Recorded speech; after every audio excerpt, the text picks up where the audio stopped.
احلى حاجه بحبها في الصيف لما بيدخل هنا في اوروبا، طبعا الشتاء بيبقى تلج وحوارات، انت فاهم يعني، بتبقى الدنيا تلج والدنيا برد، فالواحد على طول يلاقي في الجاكيت الكلام ده.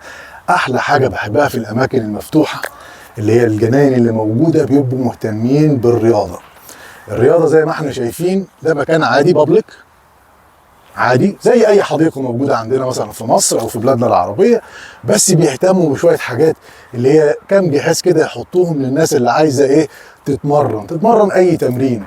زي مثلا ناس، واحد كبير في السن، واحده كبيره في السن عايزه تمشي رجليها. في ناس هنا هتلاقوا، بس يعني ممكن الصبح بدري شويه هتلاقوا في ناس بتتمرن على الاجهزه دي، يعني حاجات تلاقي من جميع الاجهزه زي ما بيقولوا. عايز لو انت مش عايز تروح الجيم كمان، ما تروحش الجيم، لا انت كمان مثلا ايه بوزن الجسم، يعني مثلا ايه عايز تلعب بنش، هتلاقي الايه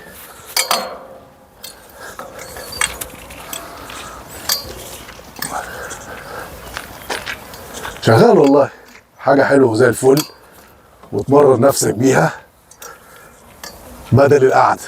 معكش فلوس تروح تشترك، مفيش حجه هنا، مفيش حجه، تشتغل على نفسك برضه، تلعب بنش.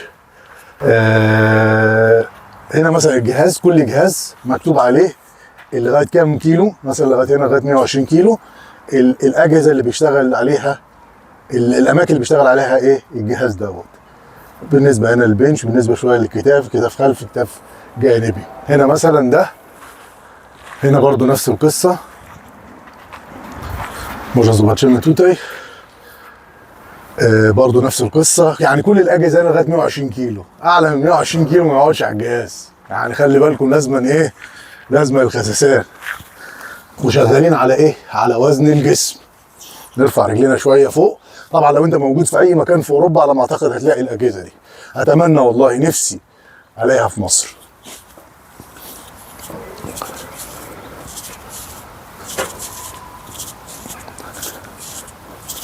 ممكن برضو نفس القصه، ممكن برضو نفس القصه.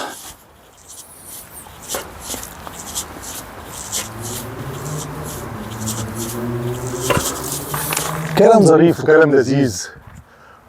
جميع الاجهزه زي ما احنا شايفين، يعني الاجهزه اللي بتشغل بيها الجسم كله. يعني انت لو جيت هنا وقعدت بس مجرد نص ساعه الصبح او اخر النهار والكلام ده كله، مش شرط ان انت تروح الجيم. حاجه لذيذه برضه. نفس القصه، اللي هو ده عامل زي الايه، زي الظهر، زي المركب، اللي هو التجديف يعني.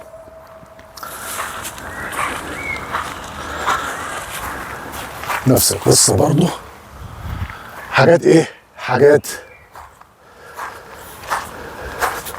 ببلاش الواحد ايه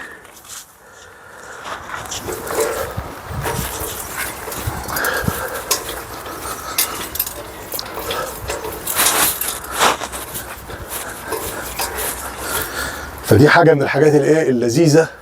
بس طبعا هي الكلام ده موجود طول السنه، بس عاده الناس ما بتستعملوش غير في فتره الصيف.